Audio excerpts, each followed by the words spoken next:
What's going on, guys? It is Silver Forever here. Thanks for tuning in. And today I have some breaking news for you coming out of the Royal Canadian Mint. Well, just to clarify, it's not actually coming out of the Royal Canadian Mint. I checked on their website and they have not made this announcement yet. So you're probably wondering, Silver Forever, how do you even know about this if the Royal Canadian Mint hasn't announced it yet? Well, the answer to that question is that I troll the internet looking for all the latest and greatest silver news so that I can share it with you all, and I found this one on a Reddit subforum called Silverbugs.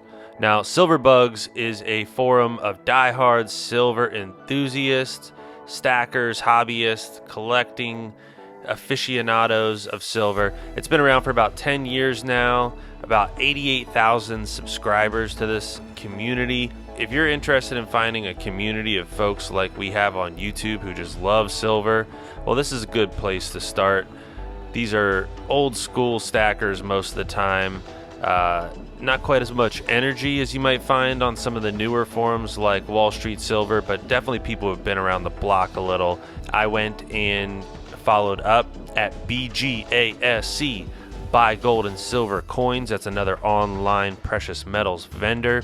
And it turns out that they are posting pre-orders for the second in the Royal Canadian Mint's Creatures of the North series. The Creatures of the North series started with the Kraken. They do some good work. Look at that. That's beautiful. That's a good looking coin right there. It's a great looking coin in my opinion. I really wanted to share it with you guys, but I figured I'd put it off for maybe a month or so. And then this breaking news came out and I figured, hey, no better time to share it than now.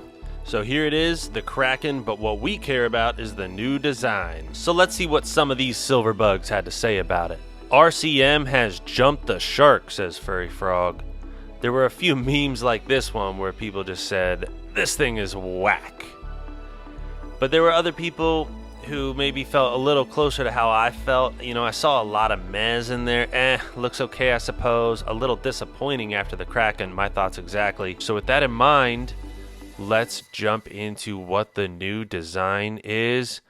And for the grand reveal, I can't believe it. I've never seen anything like this. I get what the Royal Canadian Mint is trying to do here, but at the same time, I feel like Queen Elizabeth would probably be offended by being compared to the Kraken and being called a creature of the North. I don't know, it just doesn't seem like a good look to... One moment, folks. I'm being told that this was the obverse. So we're going to go ahead and check out the new design of the reverse. And here it is. A werewolf. And if this is the first place that you've seen this design, you should go ahead right now and stack that like button, hit that subscribe and notification bell, and that way you won't miss out on any of the latest and greatest breaking news in the world of silver. So I gotta say, I felt pretty meh when I saw this. It's not the worst coin design I've ever seen, but at the same time, it's just kind of underwhelming. I'll tell you what I do like about the piece. It's 4/9 fine silver, as you can see in the bottom right. It's a Royal Canadian Mint product. It's in 2021, so you know that they have the Mint Shield technology that's going to prevent from milk spotting. We have that same cool security feature that we see on other Canadian coins, with the 21 in the center representing the year of the mintage. I really like the moon, and I like the trees in the background.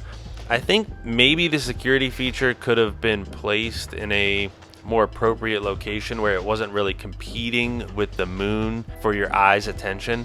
My main problem with this design is there's a lot of confusion between where the body ends and the arms and legs begin. The paws or claws of the arms and legs, without really sitting down and paying attention and looking at a blown up version of this drawing, it's kind of difficult to see which one's which, and it just, I gotta be frank, it confused the hell out of me the first time that I saw it. Something is off with the feet and paws, says Round Couch Corner. Well, I agree. I didn't think that looked too great. Kind of looks like one hand and 3 feet.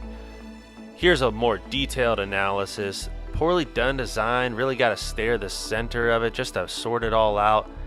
Some people thought it was decent, you know, like Gotrok here. He really likes the trees on the moon. Got to agree there. He's going to buy one. And I might still too, even though I don't really like the design, because it'd be a shame to miss out on one of the earliest members of a series if I do want to complete it in the long run. But of course, you guys already know about that after watching my last video about collector series. This 2 troy ounce coin features a reverse called the Menacing Werewolf as designed by Gerald Glode, and here's what they have to say about it. Beware the full moon. Tales of strange creatures in the night have always haunted our imaginations, and in the province of Quebec, the loup-garou is one of the most famous legends of all. Werewolf sightings may date back to the age of New France, but in July 1767, an article in the Gazette de Quebec cautioned the public to be on the lookout for the loup-garou in the guise of a beggar. Either the creature or its legend was brought to these shores by settlers from France, where, several decades before, a werewolf had resulted in witch trials and executions. And a few years prior to Quebec's famous loup-garou sighting, hundreds of deaths in southern France were attributed to the beast of Gévaudan, prompting King Louis XV to place a bounty on the werewolf's head. Is this shape-shifting creature cursed? The story changes depending on the raconteur, but the loup-garou isn't limited to the province of Quebec. Acadians brought the legend with them when they settled in Louisiana, where the loup-garou is said to prowl the bayous and frighten misbehaving kids. Now that I'm looking at it up close, checking out the detail, I think it's a decent design, but first impression was not good on this one, especially in comparison to the Kraken, which is just such a great coin. So this draws into question, what is in store for the future of the Creatures of the North series? This is only the second coin in the series. It hasn't even been officially announced yet. I'm interested to see what are the next coins going to be. The one that I'm pretty sure we're going to end up seeing is Bigfoot, Sasquatch, Yeti, something like that. You always hear all these stories about Bigfoot in the Grand Canadian North, maybe British Columbia in particular. And if this coin series is particularly focused on mythical creatures, well, I would just be really surprised if Bigfoot didn't come into the picture at some point. Depending on what the series is, the Royal Canadian Mint might have as few as 4, or they might really start cranking them out in the future. I don't know how many mythical creatures are available for them to do that, but what I do know is that they're going to be releasing 2 of these coins per year until the series is completed. What I can tell you unequivocally is that I, Silver Forever, personally much prefer the Kraken to the werewolf, but that doesn't mean that you have to, so I'm interested in hearing what you all have to say. Let me know in the comments down below, and even if you don't comment, make sure you hit that like button before you hit your way out the door to go watch another Silver Forever video, and I hope you have a good one. Silver Forever out.